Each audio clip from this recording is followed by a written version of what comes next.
Imom Azam rahmatullohi alayh Fiqhul Akbar kitoblarida Qur'onni qanday ta'riflaganlar? Ba'zi bir firqalar Qur'onni maxluq degan, Hanafiylar kofir degan fikrda ekanlar va Imom Azam bilan bir vaqtda yashagan ulamolarning fikri qanday bo'lgan? Javob uchun oldindan rahmat. Hop. Bismillahirrohmanirrohim. Alhamdulillah va salatu vassalamu ala sayyidina Rasulillah. Albatta bu masala ham chuqurroq bir yondashuvni, chuqurroq bir diqqat qaratish kerak bo'lgan masalalardan biri. Imom Abu Hanifa rahmatullohi alayh bizning mazhabboshimiz, ummatning faqihi bo'lgan zot. Bu zotga qadimda ham, undan keyin ham ko'plab ta'nalar bildirilgan. Lekin ulamoy kiromlar aytadilarki, Imom Abu Hanifa Imom Azamga kim ta'na qilgan bo'lsa, ikkita odamdan xoli emas deganlar. Yo johil, yo hasadchi ta'na qilgan deganlar. Yo u kishining darajasini bilmaydigan odam, qanaqa ilm egasi ekanligini, qanaqa yuqori maqomdagi zot ekanligini bilmagan odam bilmasdan turib ta'na qilib gapirib qo'ygan, ayblab turli xil ayblovlarni, turli xil haqoratlarni aytgan odamlar ham bor. Yoki bo'lmasam bilib turibdi kimligi, lekin ichida hasadi bo'lgani uchun u kishini yomon ko'rganidan ta'na bildirgan deydi. Bu masala ham xuddi shunaqa.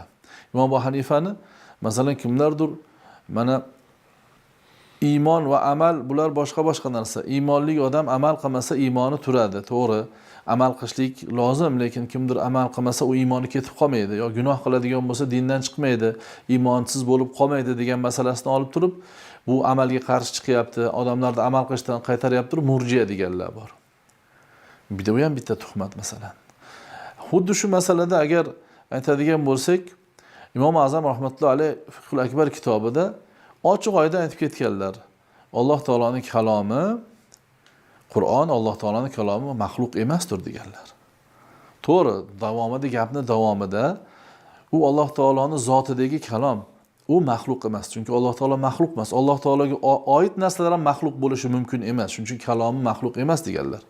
Lekin u kalomga dalolat qiluvchi so'zni Jabroil alayhisalom Muhammad alayhisalomga olib tushdilar.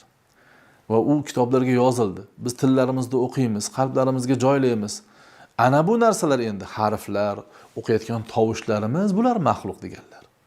Bu aniq narsa. Chunki bu shaklda bo'lishligi maxluq, to'g'ri. Xudo yaratgani uchun bizda tovush yaratilyapti, u harf yozilyapti. Shu jihatdan aytganlar, bizning mushaflarimizda yozilgan holatdagi naqshlar, harflar, biz o'qiyotgan tovushlar va qalbimizga joy bo'lgan o'sha kalom, u nima bo'ladi deganlar? Maxluq bo'ladi degan. Lekin Alloh taoloning kalomi o'zining zotidagi kalom, u maxluq emas deb ochiq oydin aytganlar. Va endi kimdir shunday ayblagan bo'lishi mumkin, lekin u vaqtlardagi so'zi olinadigan ulamolar Imom Abu Hanifani qanaqa zot ekanligini yaxshi bilganlar.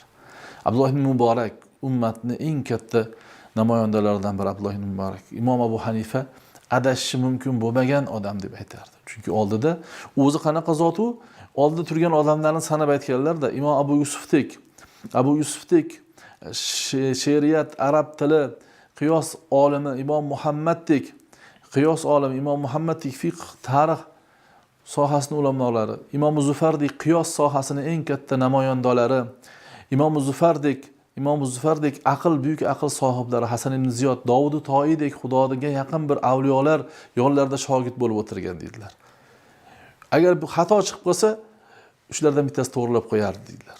U shuncha atrofda shuncha odamni yig'ib shular bilan maslahat qilib bir hukmni yechgan inson adashishi mumkin emas deganlar.